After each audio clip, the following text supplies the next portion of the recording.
ജീവിതം പവറിന് വേണ്ടിയുള്ള കളിയാണ്. ഫിസിക്കലി, മെന്റലി, റിസോഴ്സ്ഫുള്ളി പവർഫുള്ളായ വ്യക്തികളാണ് ലോകം ഭരിക്കുക. നിങ്ങളുടെ പ്രായം കൂടി വരുന്തോറും കൂടുതൽ ശക്തനാകണമെന്ന കാര്യം നിങ്ങൾക്ക് മനസ്സിലാകും. മരിക്കുക അല്ലെങ്കിൽ കൊല്ലുക എന്നതാണ് ഇവിടുത്തെ നിയമം. പവർഫുൾ ആകണമെന്ന് ആഗ്രഹിച്ചാൽ മാത്രം പോരാ, നിങ്ങൾ പവർഫുൾ ആയിത്തീരുക തന്നെ വേണം. അല്ലെങ്കിൽ എല്ലാത്തിനെയും ദഹിപ്പിക്കുന്ന ഈ ലോകം നിങ്ങളെയും നശിപ്പിക്കും. നിങ്ങൾ പവർഫുൾ ആകുന്നത് മറ്റുള്ളവരെ നിങ്ങളുടെ കാൽക്കൽ വയ്ക്കുവാനാകരുത്. പകരം ശക്തരായവർ നിങ്ങളെ അവരുടെ കാൽക്കൽ വീഴ്ത്താതിരിക്കുവാൻ വേണ്ടിയാകണം. ആളുകൾ നിങ്ങളെ ബഹുമാനത്തോടുകൂടിയും പേടിയോടുകൂടിയും നോക്കണമെന്ന് ആഗ്രഹിക്കുന്നുണ്ടെങ്കിൽ നിങ്ങൾ ഈ വീഡിയോ അവസാനം വരെ കാണുക. ഈ വീഡിയോയിൽ പറയുന്ന കാര്യങ്ങൾ നിങ്ങൾ ജീവിതത്തിൽ പ്രാവർത്തികമാക്കുകയാണെങ്കിൽ ഫിസിക്കൽ സ്ട്രെങ്തോ റിസോഴ്സ്ഫുൾ സ്ട്രെങ്തോ ഉള്ള ഒരു വ്യക്തിക്ക് ലഭിക്കുന്ന അതേ ബഹുമാനം നിങ്ങൾക്കും ലഭിക്കുന്നതാണ്. ജീവിതത്തെ എല്ലാ കഠിന പരിസ്ഥിതികളിലും നിങ്ങൾക്ക് സംയമനം പാലിക്കുവാനും സാധിക്കുന്നതാണ്. Point number 1, learn to use your body language. നിങ്ങളൊരു സ്ഥലത്തേക്ക് കയറി ചെല്ലുമ്പോൾ ആദ്യം അവർ എന്താണ് ശ്രദ്ധിക്കുക? നിങ്ങളൊരു വാക്ക് പോലും സംസാരിക്കുന്നതിന് മുന്നേ തന്നെ അവർ നിങ്ങളുടെ ബോഡി ലാംഗ്വേജ് അനലൈസ് ചെയ്യും. അതായത് നിങ്ങൾ എങ്ങനെ നടക്കുന്നു, ഇരിക്കുന്നു, പെരുമാറുന്നു തുടങ്ങിയവയൊക്കെ. ഒരു പവർഫുൾ മാൻ എപ്പോഴും രാജാവിനെ പോലെ ശാന്തമായി നെഞ്ചുവിരിച്ച് ആത്മവിശ്വാസത്തോടു കൂടിയാണ് പെരുമാറുന്നത്. ആരുടെ മുന്നിലും പേടിയൊന്നുമില്ലാതെ പെരുമാറാൻ അവർക്ക് സാധിക്കുന്നു. പീക്കി ബ്ലൈൻഡേഴ്സ് എന്ന ഡ്രാമ സീരീസിൽ കഥാപാത്രമായ ടോമി ഷെൽബിയെ നിങ്ങൾ ശ്രദ്ധിച്ചിട്ടുണ്ടാകും. വളരെയധികം മസിൽസ് ഉണ്ടായിരുന്ന വ്യക്തിയല്ല അദ്ദേഹം. അദ്ദേഹത്തെ പവർഫുൾ ആക്കിയത് അദ്ദേഹത്തിൻ്റെ ബോഡി ലാംഗ്വേജ് ആയിരുന്നു. അദ്ദേഹത്തിൻ്റെ ഐ കോണ്ടാക്ട് ഇൻറ്റൻസും ഫോക്കസ്ഡ് ആയിരുന്നു.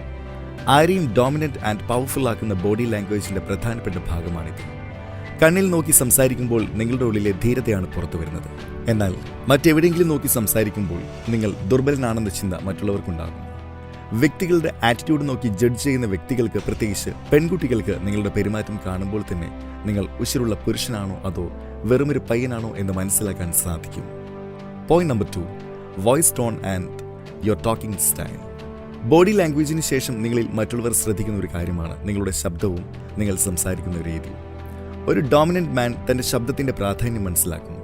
അതുകൊണ്ട് തന്നെ അറ്റൻഷൻ, റെസ്പെക്ട് തുടങ്ങിയവ നേടുന്നതിനായി അത് ഉപയോഗിക്കുകയും ചെയ്യും. രാജാവിൻ്റെ പോലെ തന്നെ അവരുടെ ശബ്ദം ഡീപ്പും അതോറിറ്റി ഉള്ളതുമായിരിക്കും. അതുകൊണ്ട് മറ്റുള്ളവർ അവർ പറയുന്നത് കേൾക്കുകയും അനുസരിക്കുകയും ഒക്കെ ചെയ്യും.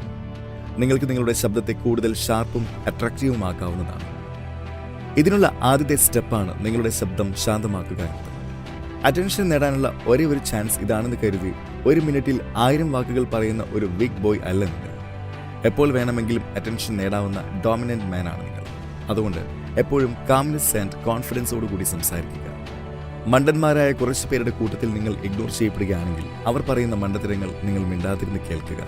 എന്നാൽ നിങ്ങളൊരു കാര്യം പറയുമ്പോൾ അതിന് ക്ലാരിറ്റി ഉണ്ടാകണം. അത് കാം ആൻഡ് ഡീപ്പ് വോയിസിലൂടെ മാത്രമേ ഉണ്ടാവുകയുള്ളൂ.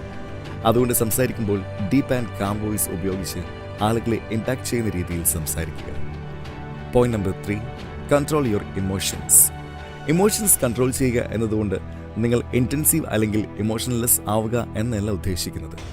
നിങ്ങൾക്ക് നിങ്ങളുടെ സിമ്പത്തി, ഫീലിംഗ്സ് തുടങ്ങിയവ മറ്റുള്ളവരുമായി പങ്കുവെക്കാവുന്നതാണ്.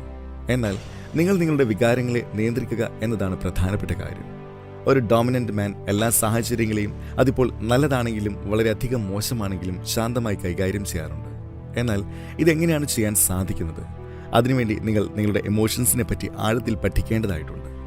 ഇന്റർനെറ്റിൽ ഇതുമായി ബന്ധപ്പെട്ട പലതരം പുസ്തകങ്ങളും ആർട്ടിക്കിൾസും അവൈലബിൾ ആണ്. ഇവയൊക്കെ ഉപയോഗിച്ചുകൊണ്ട് നിങ്ങൾക്ക് വികാരങ്ങൾ എന്തുകൊണ്ടുണ്ടാകുന്നു, എങ്ങനെ ഉണ്ടാകുന്നു തുടങ്ങിയ കാര്യങ്ങളൊക്കെ മനസ്സിലാക്കാൻ സാധിക്കുന്നു. ഇതിലൂടെ നിങ്ങൾക്ക് നിങ്ങളുടെ വികാരങ്ങളെ നിയന്ത്രിക്കുവാനും സാധിക്കും. മാത്രമല്ല, നിങ്ങൾ മറ്റൊരു കാര്യവും മനസ്സിലാക്കും. എല്ലാ വികാരങ്ങളും ടെമ്പററി ആണ്. ദുഃഖമായാലും സന്തോഷമായാലും അത് കടന്നു പോവുക തന്നെ ചെയ്യും. വികാരങ്ങളെ നിയന്ത്രിക്കുന്നതിലൂടെ നിങ്ങൾക്ക് കൃത്യമായി ചിന്തിക്കാനും റേഷണൽ ഡിസിഷൻസ് എടുക്കാനും ചലഞ്ചിങ് സിറ്റുവേഷൻസ് ഫേസ് ചെയ്യാനും സാധിക്കും. Point number 4, self reliance. പരുന്തിന് ഉയർന്ന മരച്ചില്ലകളിൽ ചെന്നിരിക്കാൻ യാതൊരുവിധ ഭയവുമില്ല. കാരണം അത് ചില്ലകളുടെ ബലത്തിലല്ല, പകരം തൻ്റെ ചിറകുകളുടെ ബലത്തിലാണ് വിശ്വസിക്കുന്നത്. ഇതിലൂടെ നമ്മൾ മനസ്സിലാക്കേണ്ടത് ആത്മനിർഭരതയുടെ പ്രാധാന്യത്തെയാണ്. എല്ലാവരെയും സംബന്ധിച്ചും പ്രാധാന്യമുള്ള ഒരു കാര്യമാണിത്.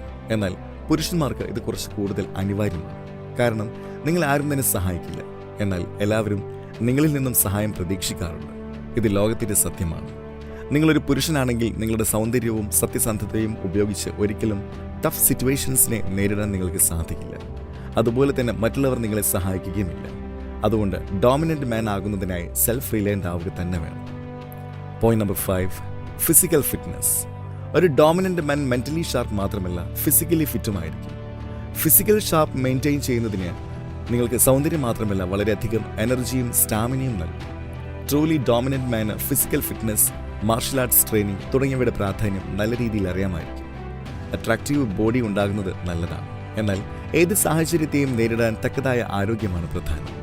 Physical fitness and Kombat training നിങ്ങളെ ബുദ്ധിമുട്ടുള്ള സാഹചര്യങ്ങൾ അതിജീവിക്കാൻ സഹായിക്കുന്നു. അതുകൊണ്ട് എല്ലായ്പ്പോഴും ശരീരത്തെ കാത്തു സൂക്ഷിക്കുക. Point number 6, become A boss. നിങ്ങൾക്ക് ഡേഞ്ചറസ് ആൻഡ് ഡോമിനന്റ് മാൻ ആകുന്നതിനായി മറ്റുള്ളവരെ ഇൻസ്പയർ ചെയ്തുകൂടെ നിർത്തേണ്ട അബിലിറ്റി ഉണ്ടാകും. അതുകൊണ്ട് തന്നെ നിങ്ങൾ നിങ്ങളുടെ ഉള്ളിലെ ലീഡർഷിപ്പ് ക്വാളിറ്റീസിനെ മികച്ചതാക്കും. ഈ കഴിവുള്ളവരെ ആളുകൾ ബഹുമാനിക്കുന്നു. അതുകൊണ്ട് തന്നെ നിങ്ങളുടെ ലക്ഷ്യങ്ങളെയും മൂല്യങ്ങളെയും മനസ്സിലാക്കുന്ന തരത്തിലുള്ള ആളുകളെ നിങ്ങളുടെ ചുറ്റും കൊണ്ടുവരിക. നിങ്ങളുടെ രഹസ്യങ്ങൾ എപ്പോഴും രഹസ്യങ്ങളിലാക്കി തന്നെ വെക്കുക. നിങ്ങളുടെ സ്വഭാവം എപ്പോഴും സ്ട്രോങ്ങും ഇൻവിസിബിളുമാക്കി വെക്കുക. ആരുമായും നിങ്ങളുടെ ദൗർബല്യത്തെപ്പറ്റി ഷെയർ ചെയ്യരുത്. പോയിന്റ് നമ്പർ 7, ഇതാണ് ഏറ്റവും പ്രധാനപ്പെട്ടതും യൂണിക്കുമായ കാര്യം. നമ്മളെപ്പോഴും സമൂഹത്തിൽ കണ്ടിട്ടുള്ള ഒരു കാര്യമാണ് പവർഫുള്ളായവർ പാവപ്പെട്ടവരെ ഉപദ്രവിക്കുന്നതും ചവിട്ടി താഴ്ത്തുന്നതും. ഇങ്ങനെ സംഭവിക്കാനുള്ള ഒരു പ്രധാനപ്പെട്ട കാരണമാണ് സ്വന്തം ലീഗൽ റൈറ്റ്സിനെ പറ്റി നാട്ടിലെ ജനങ്ങൾക്ക് അറിയില്ല എന്നുള്ളത്. അതുകൊണ്ട് എല്ലായ്പ്പോഴും രാജ്യത്തിൻ്റെ ലീഗൽ റൈറ്റ്സിനെ പറ്റി അറിഞ്ഞിരിക്കുക. ഇതിലൂടെ നിങ്ങൾക്ക് നിങ്ങളുടെ പവർ നല്ല രീതിയിൽ ഉപയോഗിക്കുവാനും സാധിക്കും. ഒരു ഡോമിനന്റ് മാൻ ആവുക എന്നതുകൊണ്ട് മോശമായ വ്യക്തിയാകണം എന്നല്ല ഉദ്ദേശിക്കുന്നത്. പകരം ചുറ്റുപാടുകളെയും സ്വന്തം ചിന്തകളെയും നിയന്ത്രിക്കുക എന്നതാണ് ഉദ്ദേശിക്കുന്നത്. മുകളിൽ പറഞ്ഞ കാര്യങ്ങളൊക്കെ നിങ്ങൾ നല്ല രീതിയിൽ പ്രാവർത്തികമാക്കുകയാണെങ്കിൽ നിങ്ങൾക്കും വളരെ വേഗം ഒരു ഡോമിനന്റ് മാൻ ആകുവാൻ സാധിക്കുന്നതാണ്.